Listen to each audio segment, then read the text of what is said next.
What if I told you Life is Strange Double Exposure would end with a bang? And no, I don't just mean an epic ending, but an actual bang from a meteor crashing onto Caledon University. Sounds insane, right?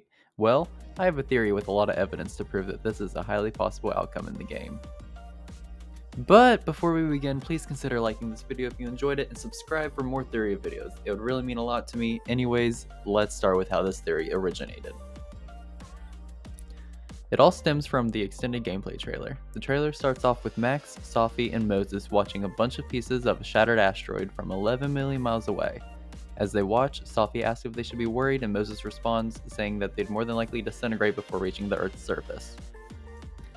Now mind you, this is all within the first 30 seconds of the trailer. Now you may be thinking it's just a cool scene to introduce you to the new characters. While that could be the case, it makes perfect sense for them to tease it right from the start, in a way not many of us would think too much of. Later on in the video, we see a shift.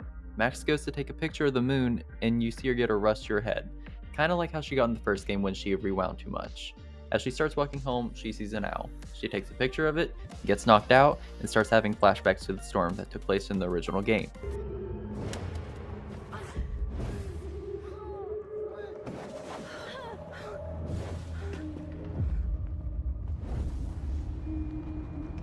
This is not a test.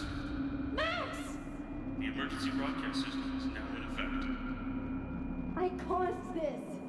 I caused all of this!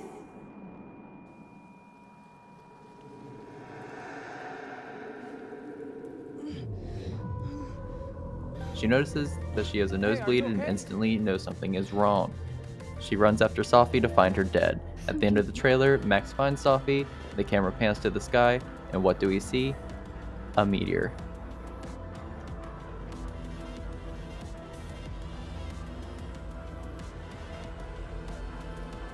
So you might be wondering, what does any of this have to do with a meteor crashing onto Earth?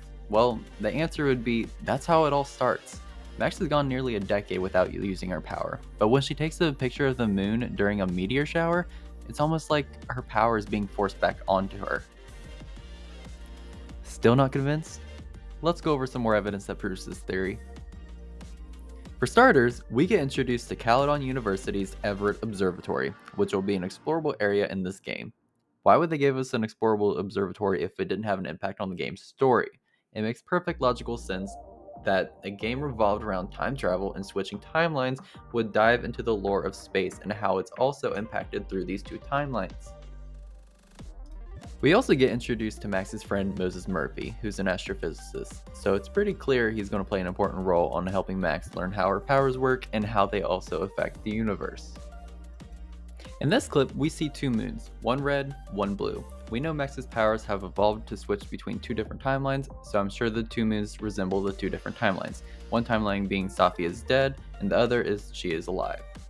It's worth noting we did see two moons in the original Life is Strange during the 4th episode when we go to the Vortex Club party. What does the double moon have to do with a meteor? Space. Both of these phenomenons take place in space. The butterfly effect is a core mechanic in the Life is Strange series. Everything Max is doing has a cause and effect. Every time she uses her powers, her life is altered in some way.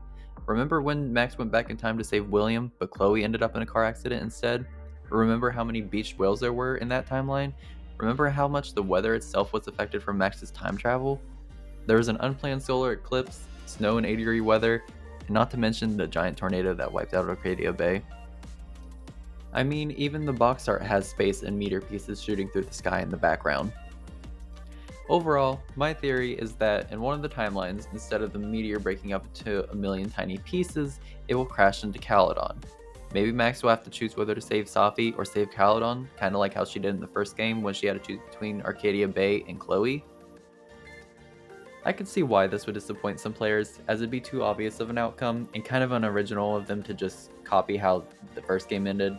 But maybe the asteroid happens regardless. Maybe the moon falls from the sky. Okay, maybe not, but I definitely see this game's plot revolving around space and going into depth on how our powers are affecting the universe. I haven't seen anyone theorize on this yet, so I thought I'd go ahead and make my own video on it. Anyways, that's all I have for this theory. Make sure to comment your thoughts on it, and if you have any theories of your own, I'd love to hear them.